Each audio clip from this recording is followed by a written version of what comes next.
બનાવ્યા છે એના પારીઓ તોડી નાખી છે, ફૂલ છોડ હતા તોડીને જુદું કરી નાખ્યું છે. હવે હમણાં અત્યારે ફૂલ છોડની પારીઓ બનાવી, પારીઓની અંદર કઈ લોકો રોપ નથી નાખ્યો કે નહીં મટોળું નાખ્યું.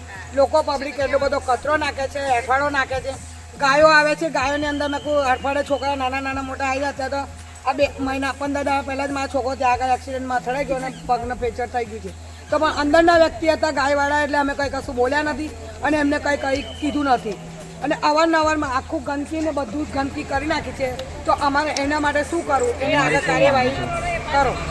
તમારી શું માંગણી? મારી માંગણી એવું છે કે જે અમારે હતું એટલી સુવિધા આપો અને સુવિધા અમને પૂરી પાડે. અને પારીમાં બધું મટોળ નખાય ને આ બધું જે કચરો છે બધો કરીને ચોખ્ખું કરાવે ને એમાં ફૂલ છોડ જેવા હતા, અમને ફૂલ છોડ જોઈએ.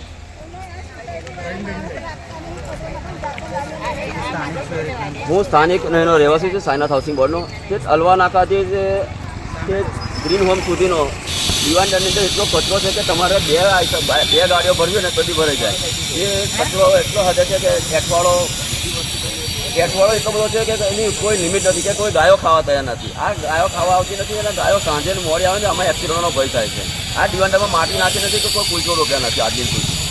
આ બનાવે 4 મહિના થઈ જશે અને આ સ્થાનિક આવું લોકો જેવી કોર્પોરેશનની બેદરકારી આવું તૂટી ગયું છે. તો આ ક્યારે રોકશે કોઈ જવાબ તો મને આમાંથી ત્રાસ એ થાય. કેમ કે અત્યારે વરસાદની માહોલ છે, આવી ગંદકીના લીધે કોલેરા, ટાઇફોઇડ, મેલેરિયા જેવી કોઈ બીમારીઓ થાય તો એની માટે જવાબદારી કોઈ કોર્પોરેશન લેશે?